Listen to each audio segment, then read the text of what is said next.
The year of 1991 was probably the worst year for the Soviet Union, partially because it was the year that they ceased to exist and partially because they had to live in Kazakhstan for about a week, and I don't know which one of these is actually worse. Overall, the dissolution of the Soviet Union went about as smooth as it could possibly go, save for a few examples, but it ended up not being that bad overall. But what if it didn't? What if it went down in flames, flaring into a civil war? Now, how we get the Soviets to fall into a civil war wouldn't be that hard, as it almost happened historically, so I would start with the 1991 Soviet coup attempt. What happened is that a handful of important people, including the Vice President Gennady Yanayev, Prime Minister Valentin Pavlov, Head of the KGB Vladimir Khrushchev, and other ministers of the government tried to depose Mikhail Gorbachev to stop the Soviet Union from dissolving. These people I describe as communist hardliners, opposed to the liberal reforms of Gorbachev and opposed to his ideas of Union of Soviet Sovereign Republics, where Lithuania, Latvia, Estonia, Moldova, Georgia and Armenia refused to take part after this reform and wanted total independence. Ironically, this 1991 Soviet coup attempt had failed in about 72 hours, and further made Ukraine and Azerbaijan move towards independence as well, which further made the Soviet Union collapse sooner. Basically, by them trying to save the Soviet Union, they made it collapse sooner. But what if they succeeded? First up, let me tell you why this coup had failed. Historically, the communist hardliners got together and formed the Государственный комитет по чрезвычайному положению, or State Committee for the State Emergency in English, as to manage the country and effectively maintain the regime in the state of an emergency. Vice President Gennady Yanayev signed a decree naming himself as acting Soviet president, stating that Gorbachev was too ill to act. The first thing that the GCKP did, and I would be calling them like this from now on, was ban all but 9 newspapers, introduce a state of emergency in certain areas of the Soviet Union, ban rallies, demonstrations, strikes, and suspended all political parties. Then the KGB surrounded Gorbachev's house in Crimea and blockaded any entrances, including to his private plane. The KGB released an arrest list including the Russian SFSR President Boris Yeltsin, along with other Democrats. 4 Russian SFSR people's deputies were detained by the KGB, which were the only major arrests during the coup, as Boris Yeltsin managed to redirect the flight he was on to avoid Moscow. At this time, Yanayev made Foreign Minister Alexander Besmetnik make a statement requesting formal recognition from the United Nations, rather than the rival government of Gorbachev. In response, Boris Yeltsin would amass all important figures like the mayor of Leningrad, Moscow's deputy mayor, and most importantly Colonel General Konstantin Kobets at his dacha near Moscow. Historically, Yeltsin wanted to establish a rival government, but Colonel General Konstantin Kobets convinced him to go to Moscow's White House instead, which is the parliamentary building. Historically, it is here that they condemned the KKChP and took control of the military and the police. Historically, Boris Yeltsin stood on top of a tank and rallied the people for his cause, so he became more popular than Gorbachev. This would prove to be the right choice, as he managed to get multiple big leaders on his side, including the Patriarch Alexei II, leader of the Russian Orthodox Church. He would also eventually get Western support. From here, the GKChP would fumble in the coup so badly that it would fail on the 23rd of August, 3 days after it had started. So, with the context out of the way, as for the point of divergence that would make this coup succeed, I think that arresting Boris Yeltsin or he forms a rival government, where Colonel General Konstantin Kobets is unable to stop him, so this would sure cause a civil war to erupt. I suggest that during the first KGB round of arrests, Colonel General Konstantin Kobets is apprehended and taken into custody. This would ensure that Boris Yeltsin would remain in his house with his allies, preparing to form a counter-government. This in reality would give the KKChP enough time to surround his house and eventually arrest Boris Yeltsin. In this alternate history, with Yeltsin arrested, the coup would have basically succeeded, as they would have him and Gorbachev under house arrest, so there is nobody who would oppose the coup. But there is only one major issue. Only about 23.6% of Russians believe that the coup would improve the living standards, with 41.9% saying that they had no opinion, and I would assume that the rest were against it. Further, many of the Soviet republics didn't support the coup either, which would lead to more revolts there. In this alternate history, after Boris Yeltsin's arrest, we could see Moscow's mayor get arrested as well, and for the coup to establish full control over the city. The mayor of Leningrad may be attempted to be arrested as well, but due to Leningrad's overwhelming resistance to the coup historically, I see this as unlikely. With Yeltsin and Gorbachev arrested, this new regime would technically become legitimate, but it would in reality control very little territory. Immediately after the coup is declared successful, Ukraine, Moldova and the Baltics would declare independence, as historically they had supported Yeltsin's regime, and with the new regime taking control, they would no longer have a reason to remain with the Soviet Union. Transnistria would be invaded by Moldova, and the brutal conflict would remain there for the duration of the Soviet Civil War. Ukraine, as I said in the beginning of the video, originally wanted to remain part of the Soviet Union, because they supported the reforms of Gorbachev to establish the Union of Soviet Sovereign Republics, but after this coup historically failed, they wanted independence. Now in this alternate history, this coup would succeed, so the Ukrainian rights and autonomy would be slowly stripped away, making them lean more towards independence. Further, Ukraine was about to hold a referendum for independence shortly before the coup, so I can absolutely see them not cooperating with the KGB. Belarus may attempt to leave the Union as well, but it's hard to say. I couldn't find any Belarusian opinions on the coup, but judging on how Lukashenko is a prominent figure at the time in parliament, I would have Belarus to support the coup. Historically, the Belarusian Popular Front got 37 seats out of 360 in the 12th Belarusian Supreme Council, and they were the most prominent for making Belarus leave the Union. As you can see, the support for this political party wasn't great, but historically, after the coup had failed, the hatred for the Soviet Union increased in Belarus, leading for their independence. To keep it short, as this coup would now succeed, the Belarusian Popular Front doesn't really have strong support, so they wouldn't declare independence and may remain with the Soviet Union, but Belarus would be really unstable. Meanwhile, in the Baltics, these nations would officially declare independence, but in reality be mostly occupied by troops loyal to the communists. A few weeks after the coup, and while the KGB is still trying to rally itself to invade and secure the breakaway states, we could see some major revolts. The Russian SFSR could declare their independence, and the people who wanted the Soviet Union to be kept together but with Gorbachev in charge. At this point, Georgia, which had declared independence in 1990, would be invaded and occupied by these factions, together with Armenia. The Soviet Civil War would officially start in 1992. Before I continue, I'd like to look into the three main factions of this conflict, starting with the KGB, to which I would be simply referring as the Soviet Union. They would be led by Yanayev and be situated in Moscow, with firm control over the surrounding areas. Areas like Belarus and the Baltics would be under their control, but much more loosely. Minor SSRs in the Caucasus and Siberia would side with them, and they would spread out to secure more territory and support. While they do have control over this territory, the population that resides there doesn't really support them, as I showed earlier. They have the KGB on their side, along with about half of the Red Army, but this loyalty is more by circumstance than by a choice. The Western countries would outright condemn this faction, stating that it was an illegal regime. However, if they were to win, the West would reluctantly recognize them. Gorbachev's loyalists to the south, to which I would be simply referring to as the loyalists, would control most of the Caucasus, along with lots of Siberia. Regarding Siberia and why they would get most of it, historically when Gorbachev wanted to reform the Soviet Union into the Union of Soviet Sovereign Republics, this meant that these republics would de facto become independent and the USSR would become more federalized. Siberia and other autonomous republics supported this idea, only if they were to become their republics of their own, rather than part of Russia. In this alternate history, I can see the loyalists of Gorbachev to promise them just that, getting them on their side. Portions of Ukraine would be taken as well, along with an occupation of Georgia. This side would have the other half of the army, but who leads this army is hard to say. Their capital is most likely in Volgograd, and this regime would also get the majority of the Western support. Lastly, the Russian SFSR, which I would be simply referring to as the Russians for this video. Their capital is most likely situated in Leningrad, changing it to St. Petersburg. They would have small fragments of the Red Army, mostly along the Russian portion. With Boris Yeltsin arrested, you may think that Putin may come to rule them, and you would be right. While Putin was with the KGB, he resigned during the coup attempt, so I don't think it's likely that he would side with them this time, even if the coup is successful.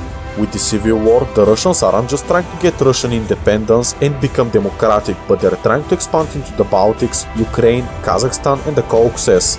Putin is basically trying to make Russia as powerful as possible. This is something that Putin always has wanted, a greater Russia. Further, we have a few independence movements, which I would all cover in the same way for simplicity's sake. Now, to summarize, the communist hardliners would be wishing to save the Soviet Union and make it more authoritarian, taking their entire claimed territory. The loyalists of Gorbachev would be wishing for his reforms of the Union and more autonomy, and the Russians who would want to be more democratic and break free, but they would be led by Putin, who would try to expand Russia as much as possible. By this point we have set the stage for a really violent civil war, so let me tell you how this would go. Immediately the loyalists would secure most of the Caucasus, as they would be separated from the rest of the Soviet Union, aka the communist hardliners. This move I think would go smoothly, as the bulk of the Red Army wouldn't be there. Ukraine would push all sides out of their country, but fail to take Crimea. The Soviets would push southwards, hoping to take Volgograd and crush Gorbachev's loyalists. While gains would be made there, the city wouldn't be so close to falling. Meanwhile, the Russians would push south as well, hoping to take Moscow. I actually expect this operation to succeed, as Moscow citizens absolutely despise the coup historically. Further, at the time, almost everyone in the cities overwhelmingly disapproved of the coup, not just Moscow, so the Russians would have an easier time than you may expect at liberating cities and making them join their independence or democracy. Much of the Red Army who supported the coup would falter, with most of the Russian portion deflecting to the Russian Federation side. Russia would also invade Estonia, which would cause an outcry with the international community. Speaking of the Baltics, Lithuania and Latvia would begin to reclaim their territory, much of it would only be lightly occupied by the Soviet Army. We would see these Baltic nations allying together, hoping to secure everybody's independence. Now let me go to Central Asia. Here the things would get really interesting. Originally all of these republics would support the communist coup and the hardline communists.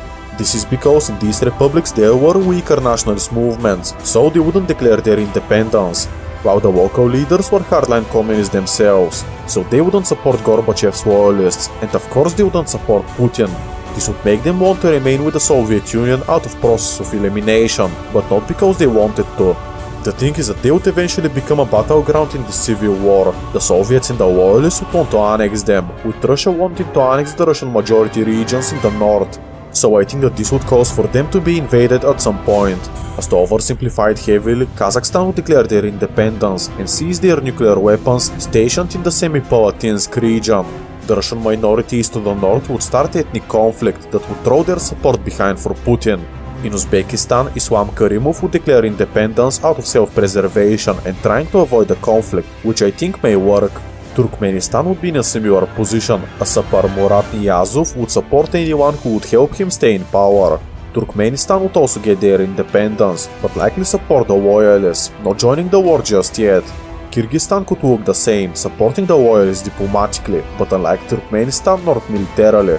Finally, I find Tajikistan the most interesting. This is because they were already on the verge of a civil war in 1991, which happened in real life in 1992, so I think that the country may break into anarchy.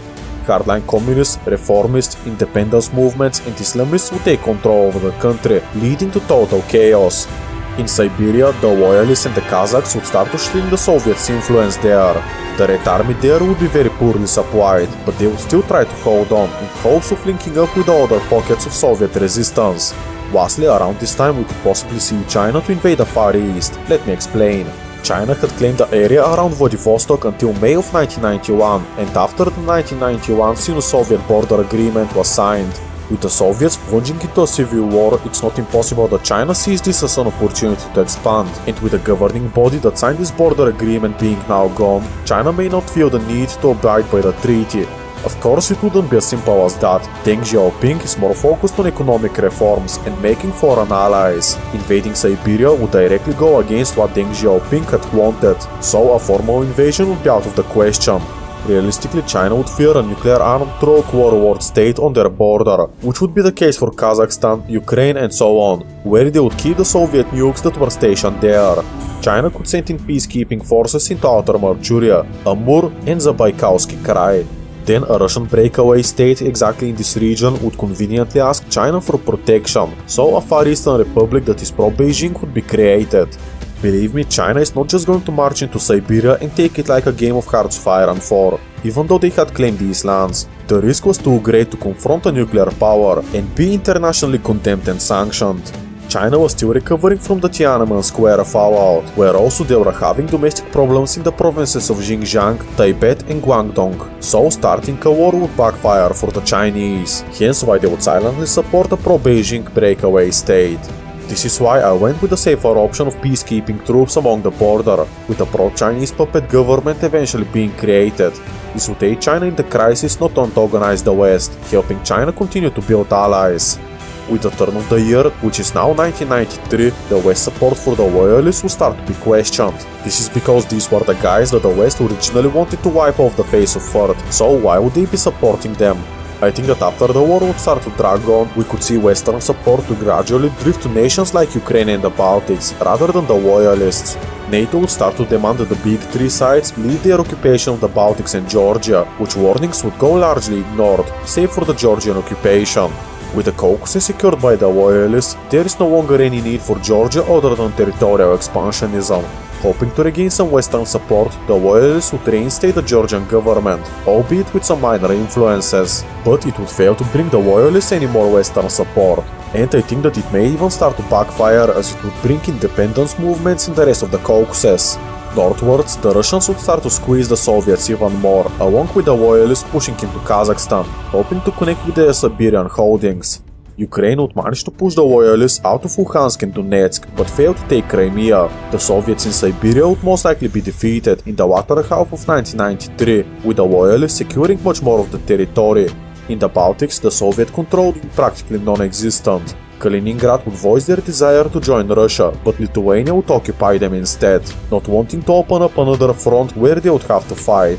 The Russians would continue to occupy most of the Baltics, taking the Estonian capital city, along with starting to push into Latvia. The Russian army would only become stronger, as much of the Soviet Red Army would defect to them.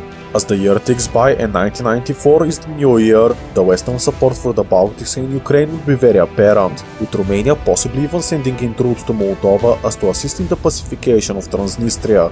The civil war would also speed up NATO applications in the east, with nations like Poland fearing that this war could spill over into their borders. We could see Czechoslovakia possibly to want to remain together for a bit longer, as to not face collapse in the uncertain times. With the Soviet Union in a total civil war and neighboring nations worrying about war spilling in their borders, the drive to keep a stronger nation in the east would become more popular. The support from the west would prove to be very helpful, with Ukraine managing to pull even more pressure off the Soviets and loyalists. This valiant Ukraine defense may cause the Russians to be turned off from possibly invading the state, instead focusing on Kazakhstan and the Caucasus. Speaking of this, I think it's reasonable to assume that the loyalists would have to promise Armenia and Azerbaijan their independence at the conclusion of the civil war, as with Georgia gaining their independence, the other two would want to become independent as well, which would have happened right now. With Russia and the loyalists squeezing the Soviets out, Belarus may decide to change their allegiance. While some would advocate for independence, others would push to side with Russia, as it would be the easiest way to limit the damage. Many arrests by the KGB would be conducted at this time, but to no avail. By mid-1994, the Belarusian SSR would split in two, parts of it joining Russia and others fighting for independence.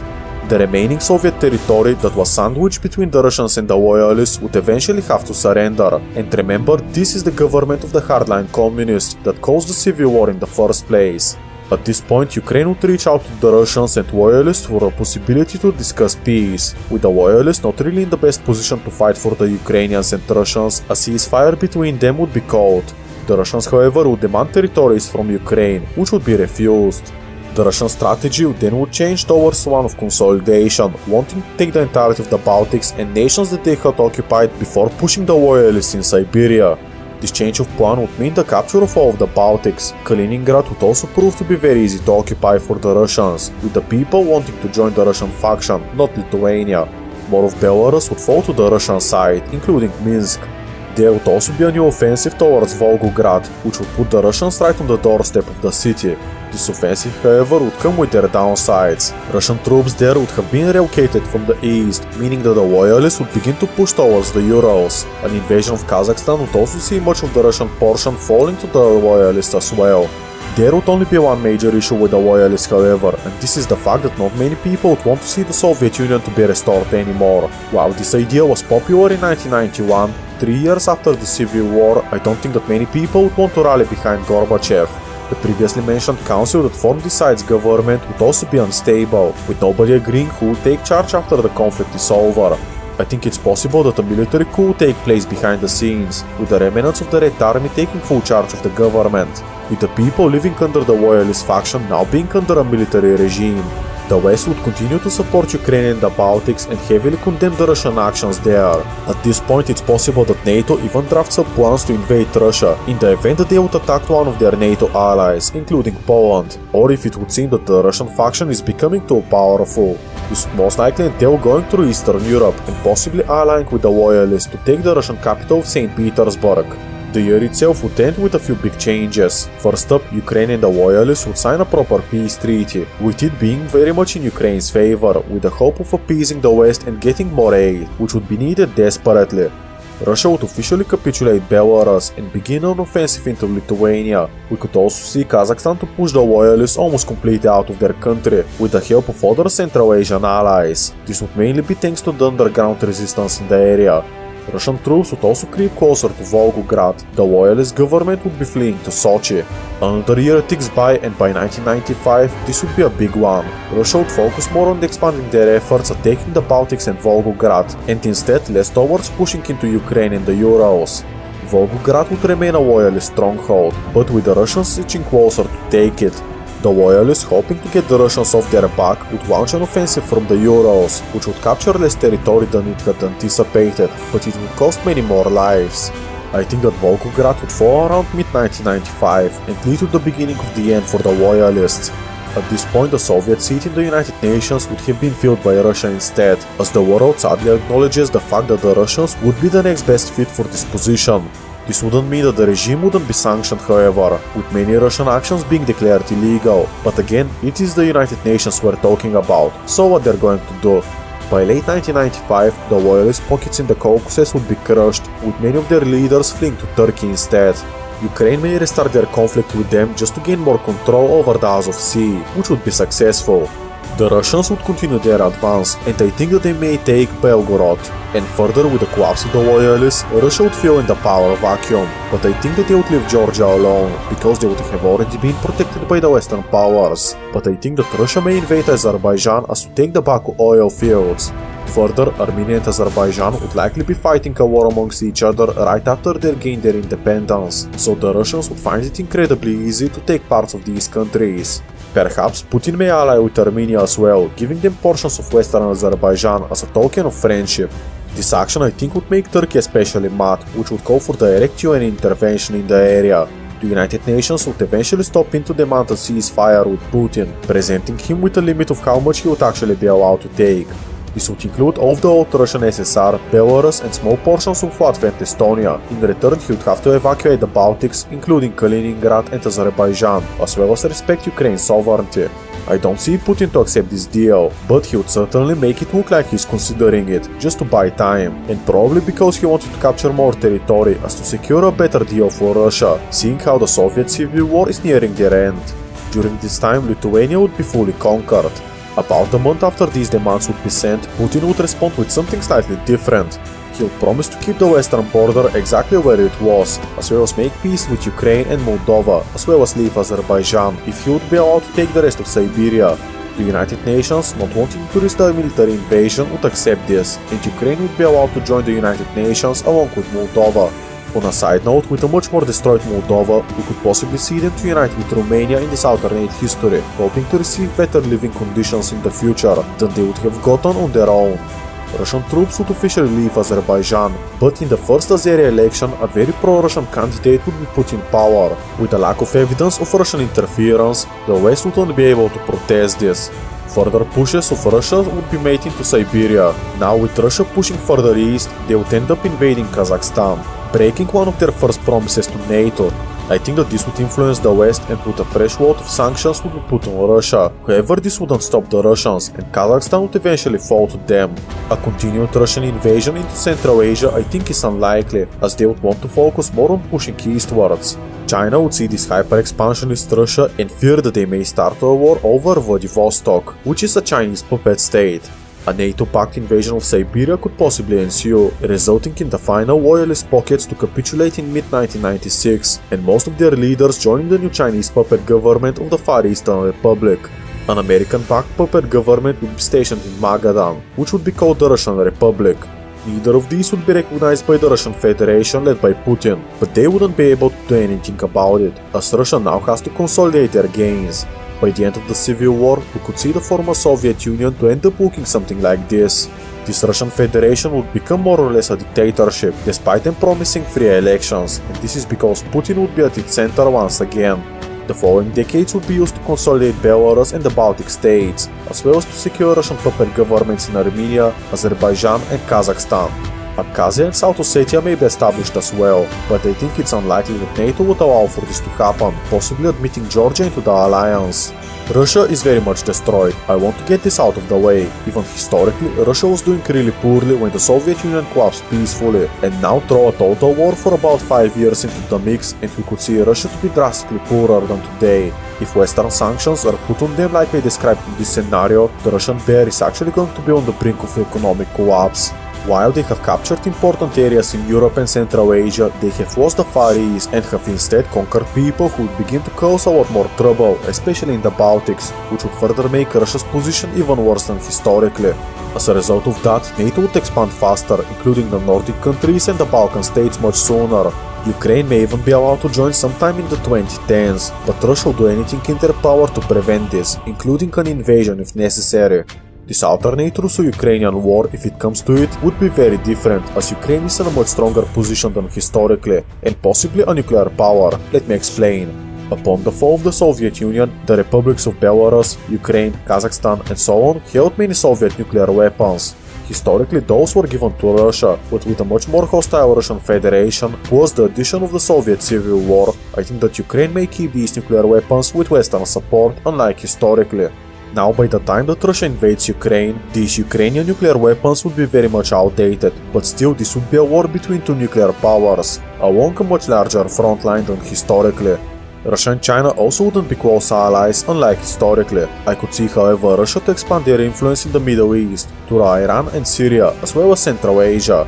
What has eventually happened is that everyone involved in the Russian Civil War is worse off than historically, except maybe China, depending if the West put sanctions on them or not.